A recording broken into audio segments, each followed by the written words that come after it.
Okay na, salamat sa Panginoon kasi nabili na lahat, kompleto na po. At well-trained naman na si tatay, alam mo naman to lahat. Ito lang yung isa. Ito yung isa, tay. Ayan. Yan yung if needed. Pag kailangan lang, pag nagtatantrum siya. Pag nagwawala siya. So, ayan mga kababayan, mga kabarangay. Maraming salamat. Ito rin po yung kabilin-bilinan sa amin na yung mga gamot hindi natin pwedeng ini-expose. Kumbaga, confidential po yan. Pero pinapakita ko lang po sa inyo na binibili natin sa mga maayos na pamilyan tayo, no? Okay, so mga kababayan, diretso po tayo. Tayo, ito yung mga resita mo. Kung mapapansin nyo mga kababayan, sabi kasi ng doktor, niresitahan siya. 3 resita yan. 1, 2, 3. Bali, 3 gamot. Pero bawat resita, 3 beses siyang nagresita. Kasi pag halimbawa naubusan, pwede kang makabili ulit. So hindi na ito ipapakita mo tayo. Itong pangalawa hanggang pangatlo. Tama? Pero wag kang mag-alala tayo. Nandyan kami lagi na naka-suporta sa likuran mo po. Ano? Yan. Pasensya ka na tayo. Ginagawa ko ito para nakikita rin ng ating mga kababayan paano alagaan ng pasyente. Tayo, hawakan mo na to. Pakaingatan mo yung resita. Okay? So, diretso tayo mga kababayan.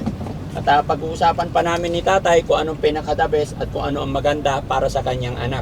Dahil ang problema ni tatay, ayon sa kanya, pumunta daw po yung nanay nung bata sa kanyang bahay at gustong kunin yung bata. Ang problema, pag kinuha, baka hindi mapagpatuloy yung pagpapagamot at hindi gagaling ang bata.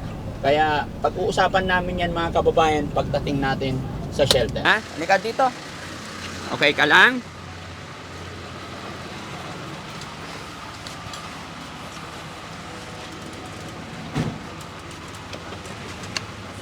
Open door sa loob. Yan. Dito tayo.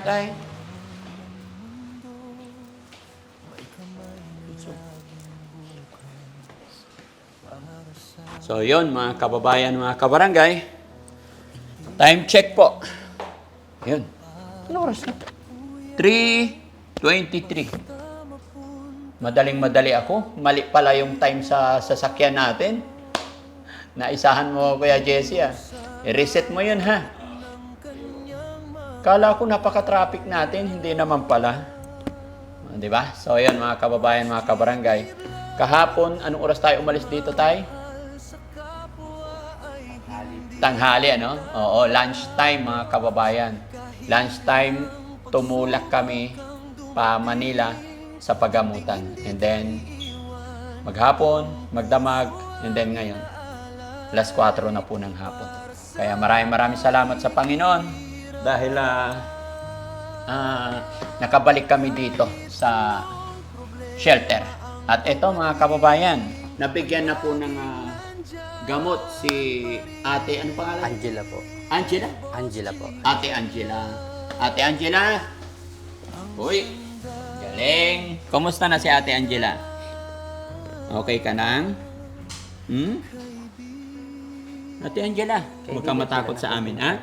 Magmula ngayon, turing mo kaming mga tatay dito, ha? Dito si Daddy Frankie, ituring mong daddy ako, ha? Tutulungan ka namin. Nandyan si Kuya Rizky, lolo natin yun. No? Tsaka si Lolo Jesse. Okay? Nakita mo na sila, di ba? O, mga mababait sila, di ba? Ay, very good. At least mga kababayan, mga kabarangay, pag sinabi kong Lolo Jesse, Lolo Rizky, nagre-response na si Angela. Di ba? Yun yung mga magandang sinyales. At thanks to God kasi nakikitaan natin yung bata ng magandang panimula. Tay, kumusta ka naman? Pagod? Pagod po. Pero syempre, kahit anong pagod, Opo, okay lang po. pag nakikita natin na maging maayos at may magandang kinalabasan yung ating pinagpaguran, siguro mawawala yung pagod mo po. Opo. Tay, kumusta ka naman po? Ano yung pakiramdam mo na sa loob ng 17 taon na hindi mo nakita or hindi mo nakuha yung anak mo, ngayon nakuha mo na, At the same time, napa-check up na natin. Sobrang saya ko po, Daddy Frankie, kasi magmula noon, pinangarap ko po talaga siyang makasama.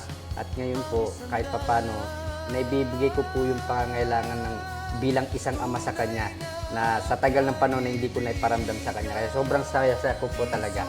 Maraming salamat po sa inyo, Daddy Frankie. Angela, masaya ka ba na nakita yung tatay mo? Angela? Ay, happy. Okay. At least tumatango siya.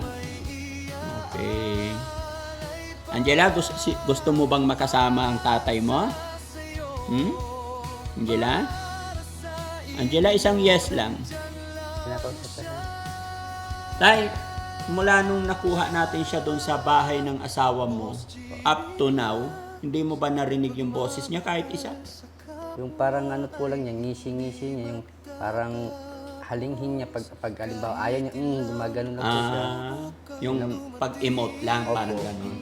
So, maaaring naninibagot na ihiya lang siya. Opo. Pero, I'm sure, magiging okay din yan sa tulong at gabay ng Panginoon. Basta keep on praying lang po tayo, na? Opo. Matanong ko tayo, napainom na ba ng gamot? Pag alis doon, napainom siya? Magmula po nung chinek up lang po nila kaninang umaga, tapos ang sunod na daw po na pagpapainom is gabi na po. Gabi na. Opo. Pero nakita mo uminom siya. Mismo po yung nurse ang nagbigay pa po sa kanya. Tinanggap din naman po niya na kinain niya, tinake niya yung gamot na yun. Okay. Good. Angela, tutulungan mo ang sarili mo, ha. Hindi ka pababayaan ng tatay mo. Lagi kang magpipray at saka iinumin mo yung gamot mo, ha? Ihahatid na namin kayo sa inyo, ha? Sa bahay nyo. Okay. So, tay, eto, okay na po tayo. Tapos na po tayo. Bala ko, Anong masasabi mo? bala ko po sana, Daddy Frankie, na i-stay muna siya dito sa shelter. Bakit po? Kasi po, nabalitaan ko po kasi base sa anak ko na yung nanay po niya, habang wala po tayo dito, pumupunta daw po siya sa bahay, hinahanap po siya. Ang inaalala ko po kasi baka pag nagkita ulit sila, magwala-wala siya dahil gusto niya po kasi makuha kagad tong bata na hindi pa siya gumagaling. Kaya gusto ko po sana muna siyang i-stay dito sa pangangalaga ng shelter ng Team Daddy Frankie. Bakit tayo, pag nagwala yung asawa nyo, hindi nyo po ba siya kayang i-control o i-comfort? Ang inaalala ko po kasi, Daddy Frankie, baka maudlot yung tuluyang paggaling ni Angela. Kasi baka yung emosyon niya muling mag-ano po ulit pag nagkita sila. Mag-trigger ulit yung bata. Okay. Kaya gusto ko po sana na tahimik siya nagpapagaling na walang gumagambala po. Okay. Sige.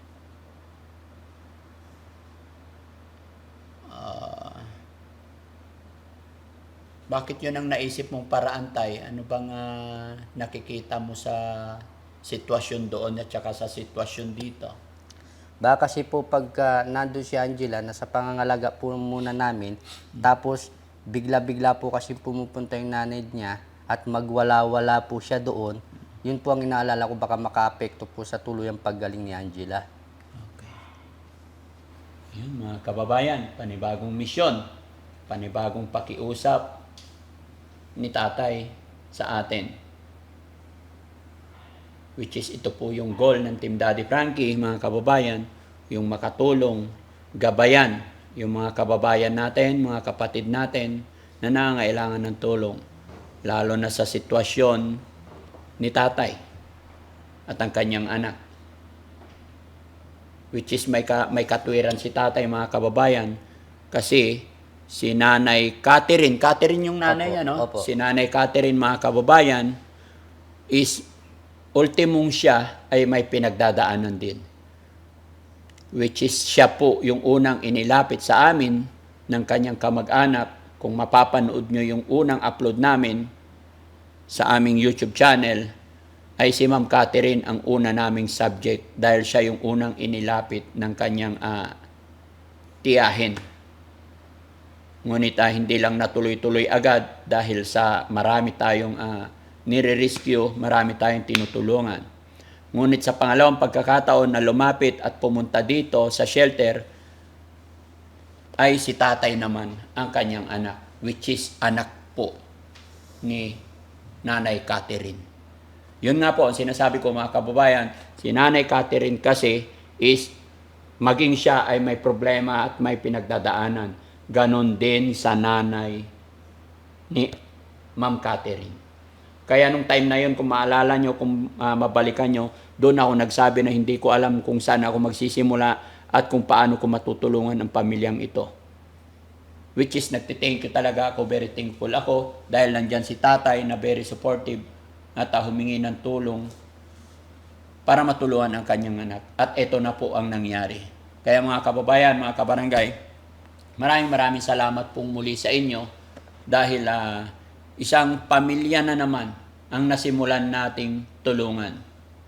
Loobin nawa ng Panginoon mga kababayan na sana mapagtagumpayan natin, mapagtagumpayan ang batang ito na malagpasan yung kanyang pinagdadaanan problema. Dahil alam ko, napakalaki pa ang tsansa at pag-asa, lalo't bata pa. Di ba tay? Opo.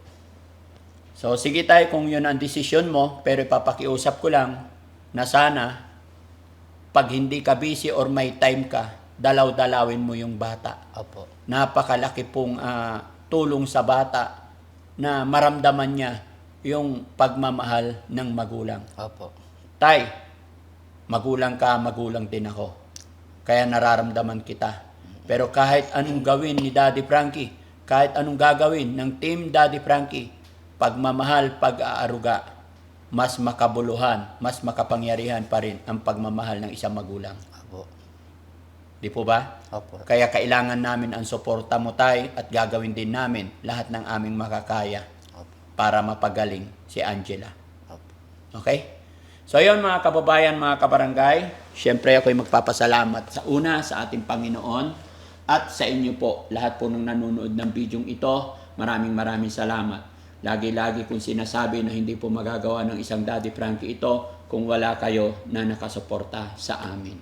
No? At syempre sa mga kababayan natin OFW, mga kababayan natin na nasa ibang bansa, naway hindi po kayo magsawa sumuporta sa Team Daddy Frankie at nawa ay i-bless pa tayo ni Lord na lagi tayong malakas para sa ganon ay mas makatulong pa tayo sa mga kababayan natin higit na nangangailangan. Syempre salamat sa mga sponsors natin. Kabayan, kung sakali nanonood ka pa sa puntong ito, ako'y maglalambing po sa inyo. Pakishare ang videos nang sa ganon mas makatulong pa tayo. At syempre, kung hindi ka pa nakasubscribe sa aking YouTube channel, ako'y maglalambing. Pakiclick yung bell button at pa-subscribe na rin po nang sa ganon mas ma-update pa kayo sa mga i-upload pa namin, especially sa second upload kay Angela. No? Maraming salamat mga kababayan. Pansamantala kami magpapaalam dahil halos 24 hours na hindi pa maayos ang tulog ng ating mga cameraman, editor, ganon din si tatay. Okay tay? Opo. May gusto ka pa bang sabihin? Papasalamat po ako sa bumubulat po ng Team Daddy Frankie at lalong-lalo na po kay Daddy Frankie at sa Panginoong Diyos po. At sa mga supporters po ni Daddy Frankie, maraming salamat din po. Yan. So tay, syempre, nagkaroon tayo ng komosyon nung kunin itong anak mo sa side ng asawa mo. Baka may gusto kang sabihin sa pamilya ng iyong asawa para maintindihan nila at maunawaan din nila na yung pakay mo ay para sa kinabukasan ng bata. Opo. Sa side po ng ang dati kong asawa, pasensya na po kayo kung nangyari man po yung pagkuha namin sa bata ng medyo hindi inasang persahan. Ang pakay ko lamang po ay mapagamot na maayos ang bata at maibalik na po siya sa dating pamumuhay na normal. Pasensya na po kayo. Okay? Sa dati mong asawa tay, kahit ganun may pinagdadaanan siya, sooner or later mapapanood niya rin ito. Kay Catherine naman po, magpagaling ka, magdasal lang, tiwala lang sa Diyos. Huwag kang mag-alala. Pag pares na kayong gumaling ng anak mo, magkikita din naman kayo. Di ko naman siya pinagdadamot. Magpagaling ka lang. Hindi ko siya pagdadamot sa'yo. Magsasama rin kayo kahit papaano. Yan lamang po. Sabianan mo po.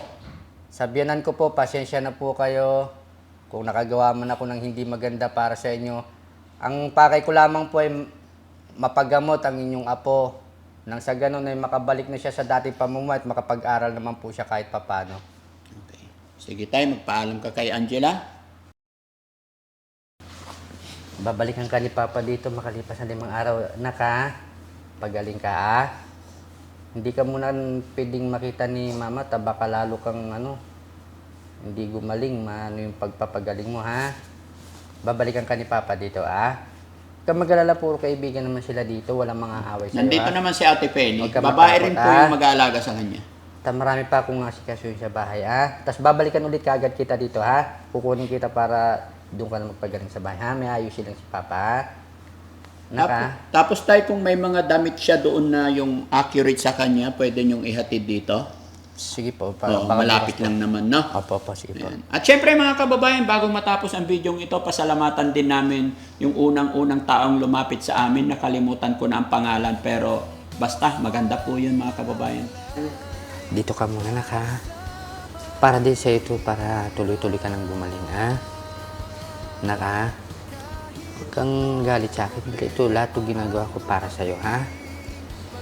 Ha, naka. Huwag kang iiyak ha. Pakabait ka ha. Tsaka tulungan mo rin sarili mo para gumaling ka at magkasama na tayo ha. Naka. Nak. Huwag kang umiyak nak. Huwag kang umiyak ka na. Huwag kang umiyak nak. Hindi ka naman papabayaan ni Papa. May asikaso lang muna si Papa saglit ha. Tapos pagkano babalikan kita rito ha. Lahat naman para sa'yo ginagawa ko to. Para sa'yo ito lahat ha. Gusto ko kasi gumaling ka na. Makapamuhay ka na ng maayos. Makapag-aral ka ulit. Anak ha. Huwag ka nang umiyak nak. Dito lang si Papa nak ha. Hindi ka naman papabayaan ni Papa ha. Angela, babalik yung tatay mo dito bukas. Anong gusto mong pasalubong? Ha? Umiiyak si Angela mga kababayan. Anong gusto ni Angela? Ha? Huwag na umiyak na. Ha? Huwag kang magalit sa amin. Huwag kang magtampo ha. Ginagawa ni Papa mo yung ikakabuti mo, okay? Ha? Okay, nandito si Ate Peli. Tawagin ko nga si Ate Peli.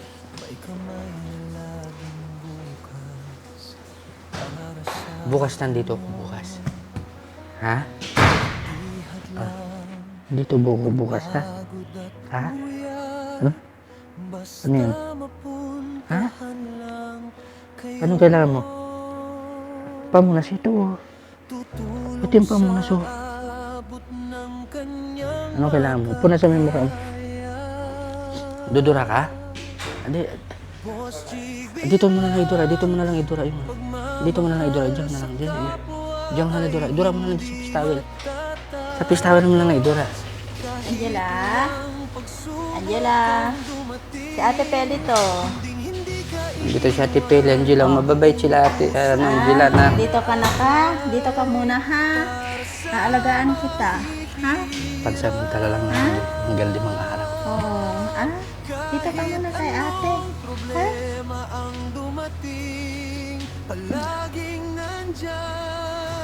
Dito ka be. Para gagaling ka na ha? Ha? Para gagaling na ikaw na. Pwede kang higa. Dito ka na. Dito pasok tayo dito para makapag- Dito ka na sa kwarto. Tara, para makatulog ka. Tara. Tara nak, suot mo yung tsinelas mo nak. Dito ka oh. Suot mo yung tsinelas mo.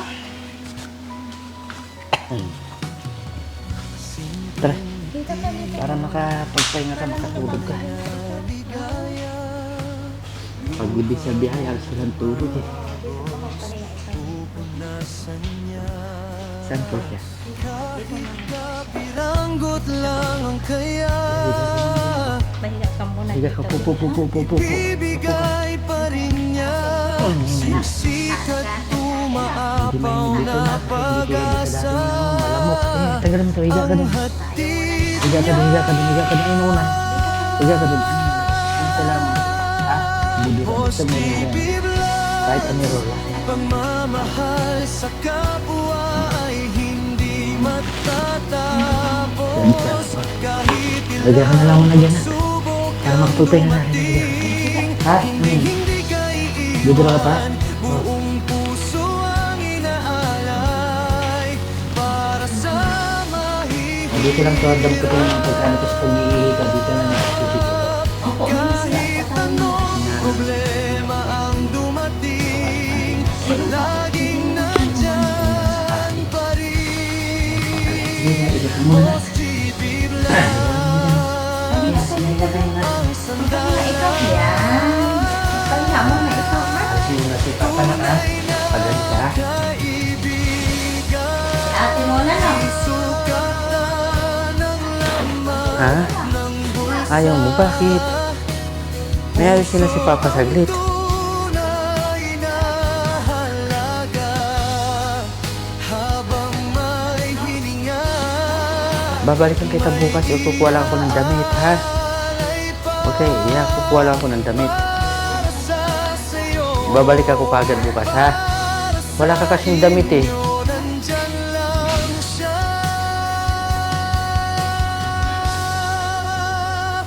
Boss GB Vlogs, pagmamahal